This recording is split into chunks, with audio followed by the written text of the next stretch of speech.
আসসালামু আলাইকুম বন্ধুরা, কেমন আছেন সবাই? আবারও আমার এই ছোট্ট চ্যানেলে সবাইকে স্বাগতম।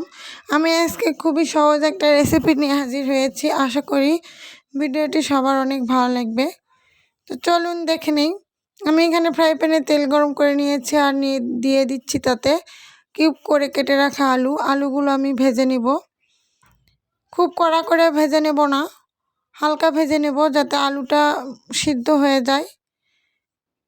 ভালোভাবে সিদ্ধ হয়ে গেলে এখন এগুলোকে আমি তুলে নিব। খুব কড়া করে ভেজে নেবেন না, তাহলে কিন্তু তরকারিতে আলুটা খেতে স্বাদ লাগবে না।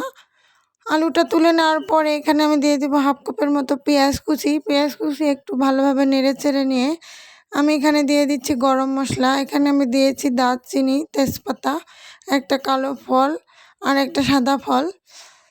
এখন এই তেলের সঙ্গে এটাকে খুব ভালোভাবে নেড়ে চেড়ে ভেজে নেব। যখন পেঁয়াজের কালার এরকম বাদামি হয়ে যাবে তখন এখানে আমি মশলা দিয়ে দিব। এখানে দিয়ে দিচ্ছি 1 চা চামচ আদা বাটা, জিরা বাটা, 1 চা চামচ রসুন বাটা দিয়ে একটু নেড়ে চেড়ে এখানে সামান্য পরিমাণ পানি দিয়ে দিচ্ছি। পানিটা দেওয়া হয়ে গেলে এখানে দিয়ে দেবো 1 চা চামচ মরিচের গুঁড়া, 1 চামচ হলুদের গুঁড়া, একটু ধনিয়া গুঁড়া, স্বাদ মতো লবণ।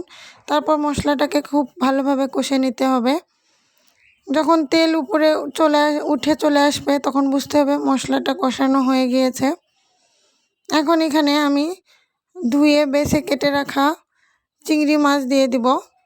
চিংড়ি মাছগুলো মশলার সঙ্গে 4-5 মিনিটের মতো খুব ভালোভাবে আমি নেড়ে চেড়ে ভেজে নিয়ে এখানে সামান্য পরিমাণ পানি দিয়ে দিচ্ছি। পানি দিয়ে এটাকে আমি ঢাকনা দিয়ে ঢেকে দিব ভালোভাবে সিদ্ধ হওয়ার জন্য। তারপরে 5-7 মিনিটের মতো জাল করে এটাকে তুলে আমি এর ভিতরে আলু দিয়ে দিব। আলুটা দিয়ে এখন এই চিংড়ি মাছের সঙ্গে খুব ভালোভাবে কষে নিতে হবে।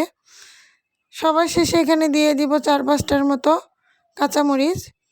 তো বন্ধুরা, আমার এই ভিডিও যদি আপনাদের ভালো লাগে অবশ্যই আমার চ্যানেলটি সাবস্ক্রাইব করে আমার পাশে থাকার অনুরোধ রইল। আর যারা সাবস্ক্রাইব করেছেন তাদেরকে অসংখ্য ধন্যবাদ। এই হলো আলু দিয়ে চিংড়ি মাছ ভুনা। আল্লাহ হাফেজ।